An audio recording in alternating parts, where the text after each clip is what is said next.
Finding self-love in the present moment.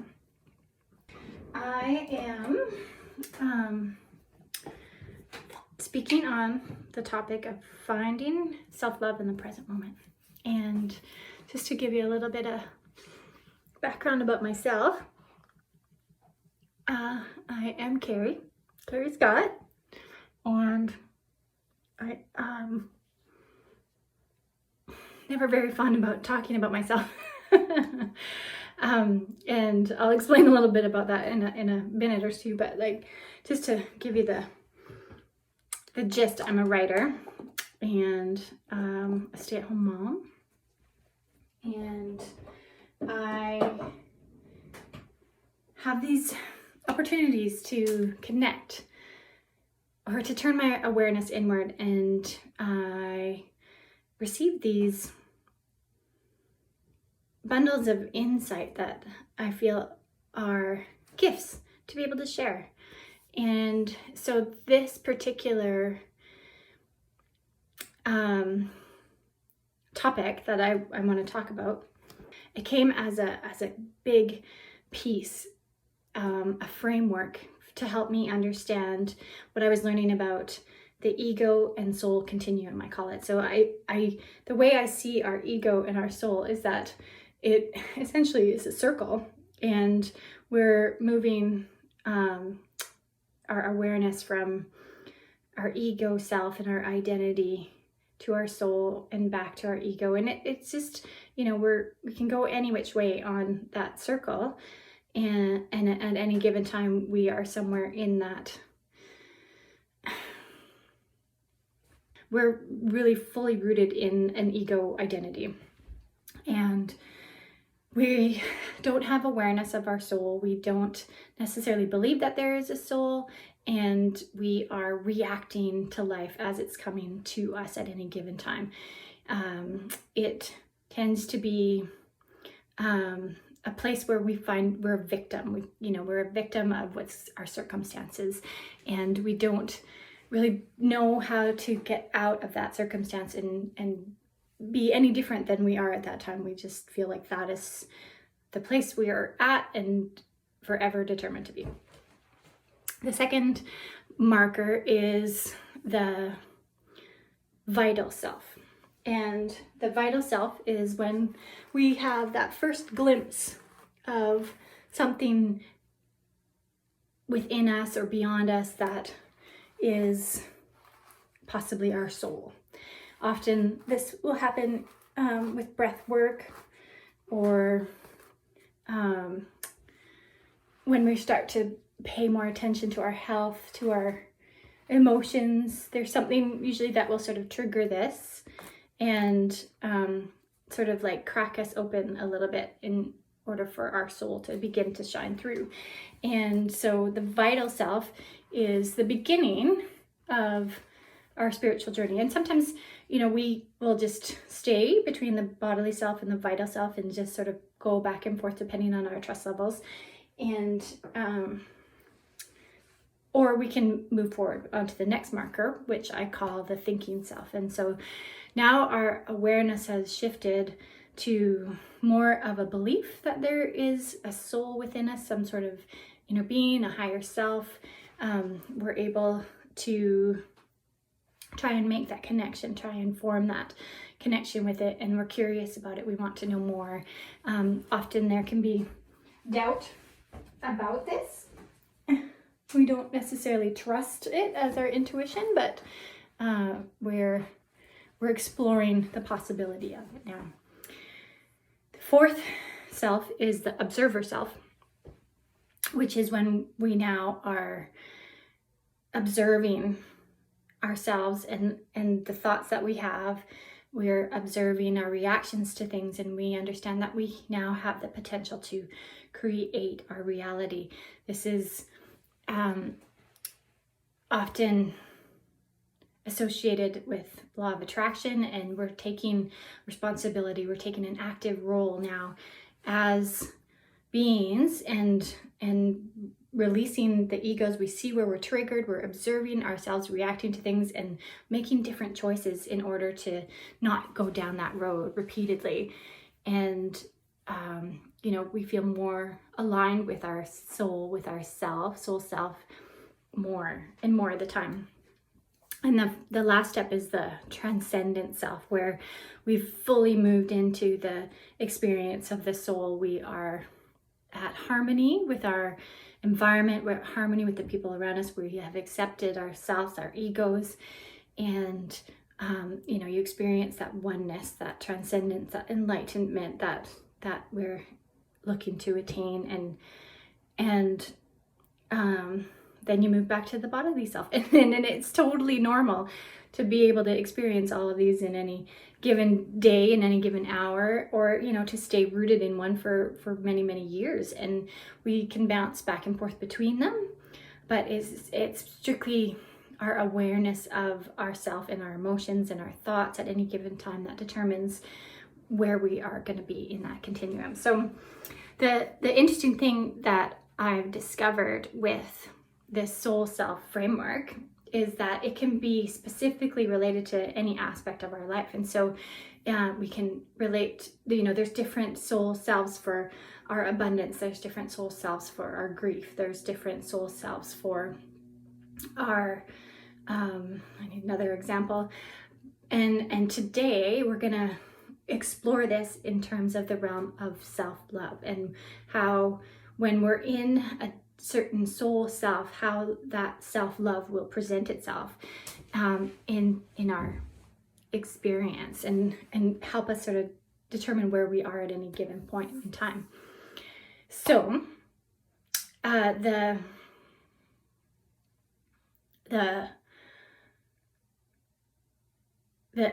eventually I'd like to bring you to a tool that I am practicing and developing. I haven't shared it with today. We're gonna explore this in terms of the realm of self-love, and how when we're in a certain soul self, how that self-love will present itself in our experience, and help us sort of determine where we are at any given point in time. So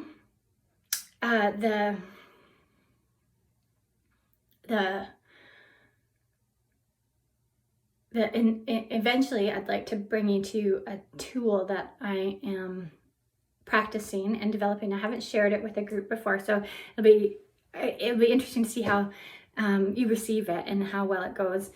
But it's a exercise that is looking at the soul self from that observer self, and kind of moving us into that transcendent self in the place of self-love. And so the goal is that we're moving into a really high vibrational energy and radiating with that for as long as we possibly can. And it's a beautiful experience to move into that high vibration and to practice it for, even if it's just for an instant, you feel it, or even if, you can extend it for a minute or 2 minutes or 5 minutes. And I think every time that you practice it, it's going to become a little bit easier, a little bit more, well, I shouldn't say that, because I challenge myself on this occasionally, but I know in my heart that as I practice it more often, more of that vibration is going to be reflected back to me in my experience. And so it is my purpose really to try and elevate myself there as often as I can when my ego's not offering me resistance towards it. So I mentioned earlier, I don't like to have a bio because I think as I was exploring this ego to soul self, I found it very confusing to try and identify myself with any particular ego in anything that I've done, because I'm not my past. I'm not the degree that I have. I'm not the place that I live. I'm not any of those things. Those all contribute to who I am at the moment. But it's interesting as you move along and see how all connected we are, how that identity sort of just lets go, right? And I don't want to necessarily hold myself down to any of those, but I do appreciate how important it is for other people to recognize me in some capacity. And so I wrestle with what those words are often in terms of what I want to be perceived as, and who I am at any given time. But one aspect of myself that I am that's helped me become more aware of myself is my human design. And as a projector type, my heart and my throat are defined centers. So to me, the significance of that is that when I am connected with my heart and speaking from my heart, when those two centers are activated and aligned, then I am sharing my greatest truth. And so speaking about self-love is one of my greatest truth, one of my most, empowering aspects of my personality, of who I am. And it's what lights me up and what aligns me the most. So this topic is something for sure that lights me up, and I'm so happy to be able to have this opportunity, this invitation to be able to talk more about it from the perspective that I am gaining and practicing more and more of the time. So now that I've given you the rundown on the Soul Selves Framework, just to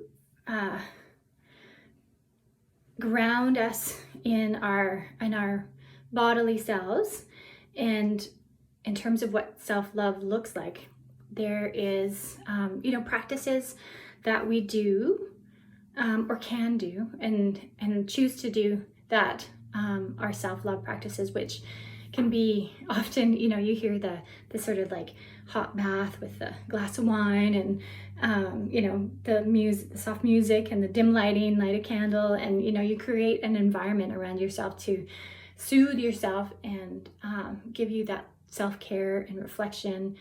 And I find eating chocolate is one of my true self-love practices, when I that nourishes that bodily self of my being. And there's an endless list of things that we can do, and I think this is probably what we see most.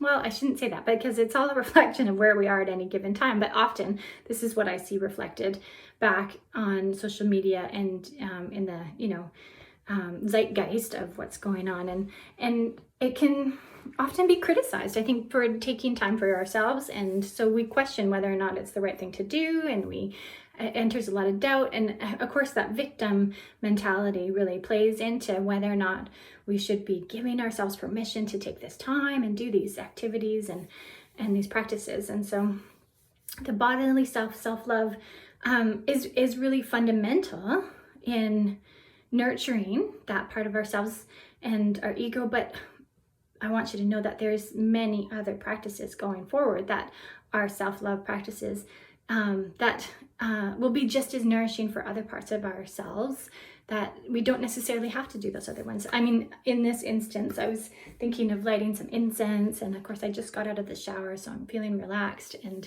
I do my best thinking in the shower, and I've put on my my lotion that I love, and it nourishes me and smells delightful and always takes me to a magical place whenever I put it on. So these are all expressions of self-love that I have. And then looking in the mirror and practicing loving myself, that's not something that I do often. I still have some resistance to that, but it is, again, another one of those bodily self practices that people recommend to do in order to develop the love of self that we have. So the vital self, breath work, I guess that would be the big one, like self-love breath work. If you can sit for 5 minutes, 15 minutes, 20 minutes would be amazing, and just do some dedicated breathwork exercises. That is such a gift to getting yourself aligned and closer to spirit. And I mean, our breath is our prana, the life force in us. And so when we're connected with that breath, things really shift. And it may be as simple as taking a deep breath in this moment, which I need to do because I'm getting excited about talking. So taking a deep breath and recentering ourselves in the moment. And that breath is such a active presence. It's an act of presence for ourselves. Thinking self. What does self-love look like when we are in our thinking self vibration?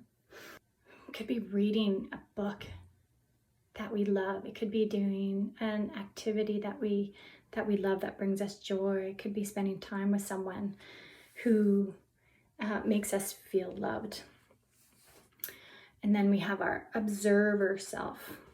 What does it mean what does self-love look like from our observer self?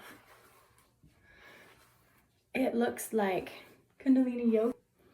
It looks like tuning into our soul, meditation, deep meditation. We get to transcendent.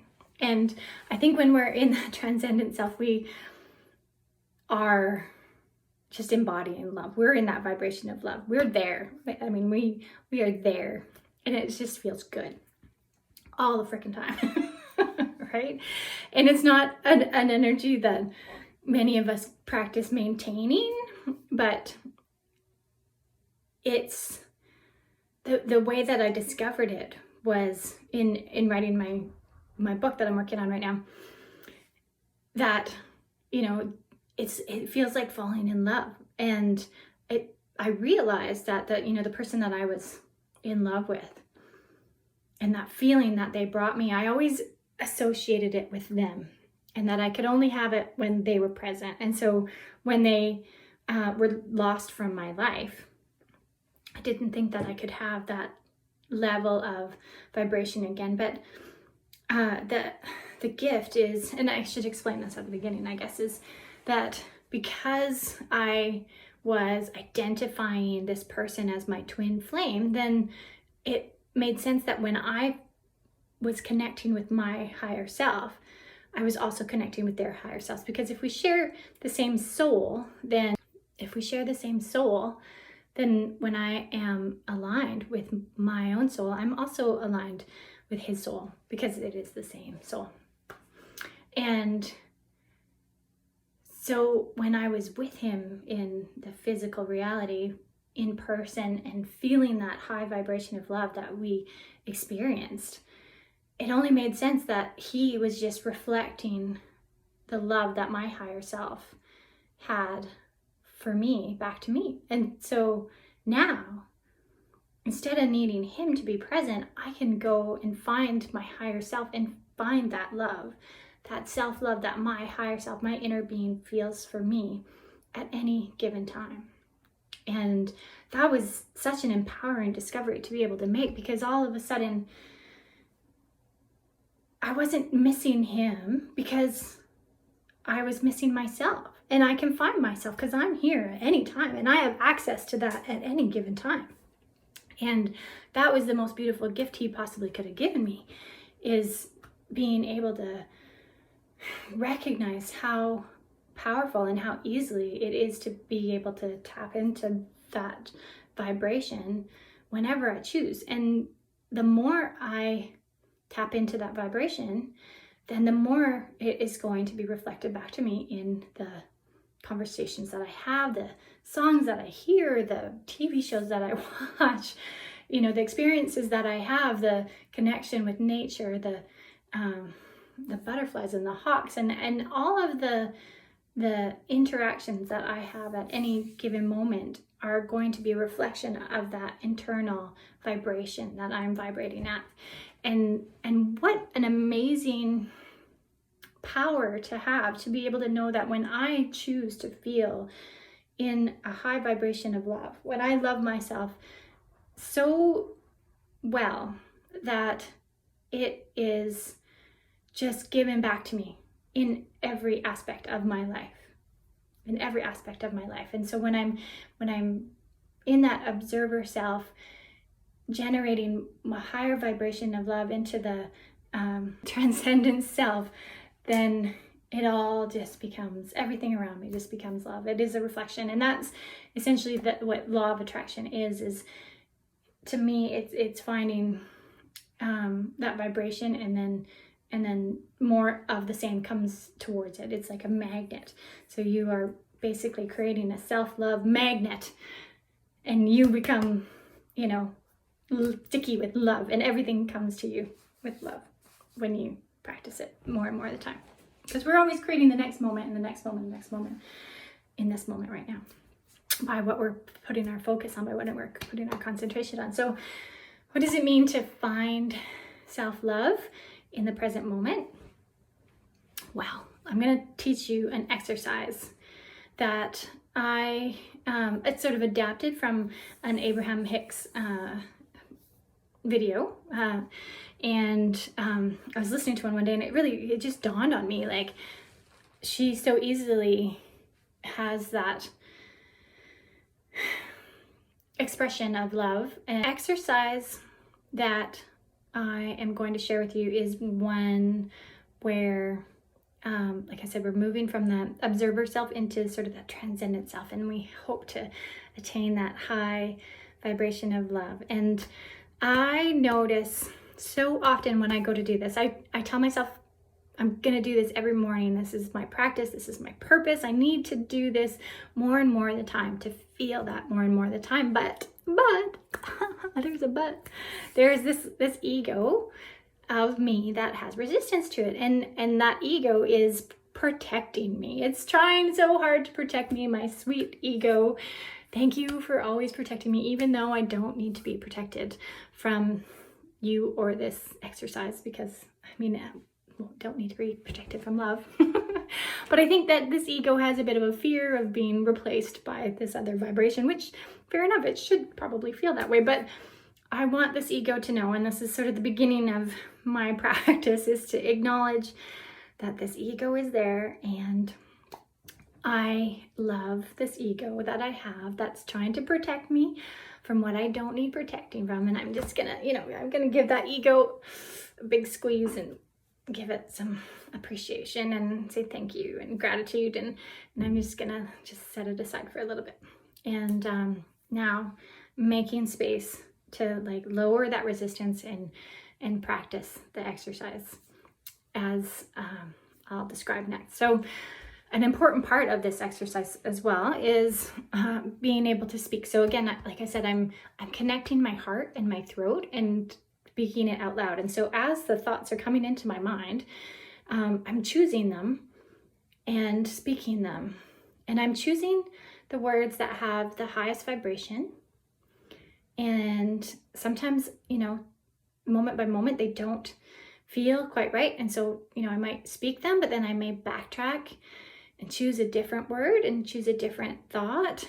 And so that action of choosing the words as they're coming into my mind as thoughts and speaking them is very consciously bringing my awareness into this present moment and into the energy of each word and each thought and which one feels the best. And so I am speaking myself into love. I'm speaking myself into the next best feeling thought and the next best feeling thought and the next best feeling thought. And we could be starting really from a place of, our bodily self and just gradually picking the next best feeling thought and the next best feeling thought and talking ourselves up into a higher and higher vibration each time. And that higher vibration is what I call, the alignment with source, this alignment with my higher self, this alignment with my inner being. Inner being is the word that I like to use lately. That's the one that feels like the highest vibration to me when I talk about it. Alignment with God, anything that feels good to you. There's so many different descriptors that we can use to describe that alignment and that high vibration. And already, just as I'm saying the words, I can feel it vibrating a little bit more with enthusiasm and excitement and appreciation. And sometimes, as I get deeper and deeper into it, I get this really light, sort of like runner's high feeling, and my whole body lightens, and it's a very physical experience, and it sort of switches on, and I know I'm there, and I just keep talking to maintain it for as long as I can, and see how far I can move into my day with it. So yes, speaking it out loud is a very important part of this exercise. So to tune in, I'm going to just feel what's going on in my body and speak it out loud. And this helps sort of overcome that ego that's protecting me, and move myself from the bodily self into the vital self. And I guess I'm going to have to say it is sort of that whole process of moving up and around the circle of soul self. So in my body right now, I feel my stomach clenching. I've just relaxed my belly, and I'm taking a deeper breath, trying to tune in, bring my awareness into myself, bring my awareness to my thoughts, bring my awareness to my voice. There's a bit of a like echo in my ears when I breathe, and a stiffness in my jaw. I can loosen up. And so now I've brought my awareness to my body. My hands feel heavy.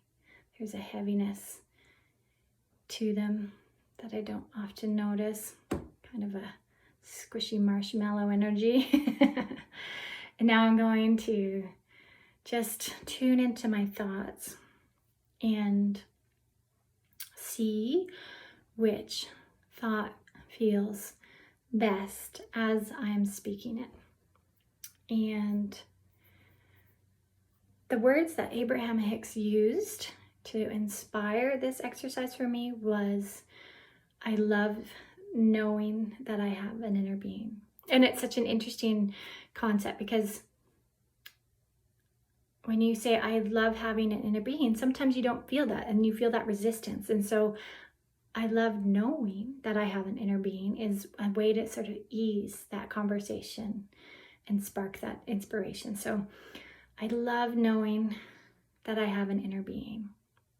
And sometimes I'll say this multiple times to sort of get that energy flowing and release any resistance there is to that thought. So I love knowing that I have an inner being. I love knowing that I have an inner being. I love knowing that my inner being is always holding myself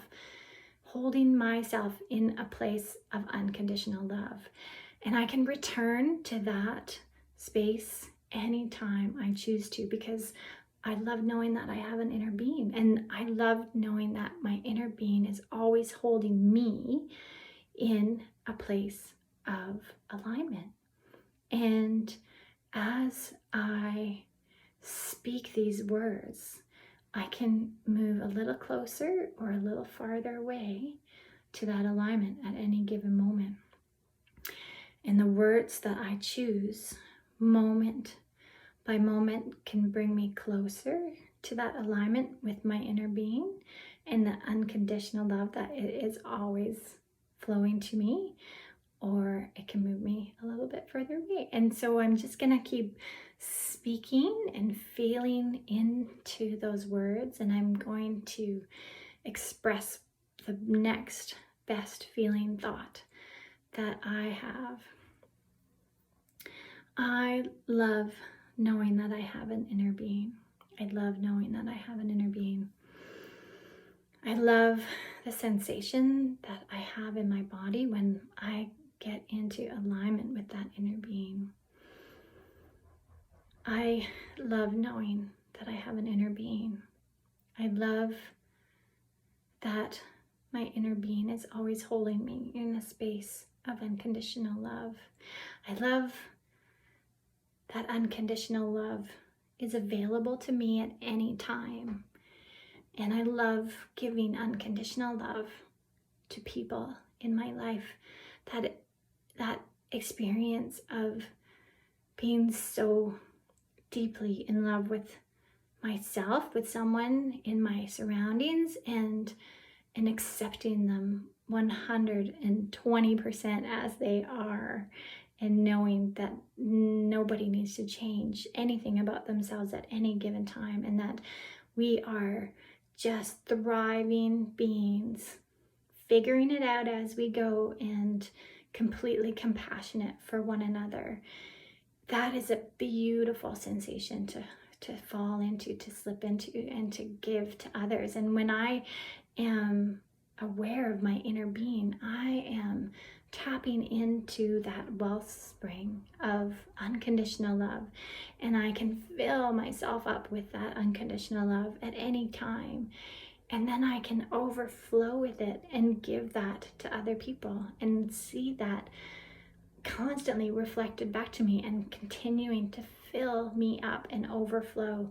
And it just becomes a beautiful experience to just stay in this unconditional love and receive it and give it and receive it and give it, and know that it is never ending. And if I fall out of that experience for a little while, I can come back to it anytime that I choose to connect with myself. I love knowing that I have an inner being, that my inner being is holding this wellspring of unconditional love to me anytime, and I can step into it at any time and just feel the strength of that unconditional love, feel the sensation of that unconditional love at any time.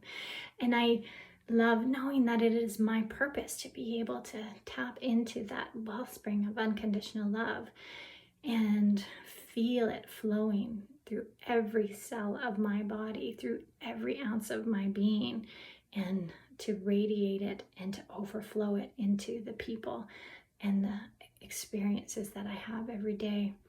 This feeling is such a gift to be able to share, and such a...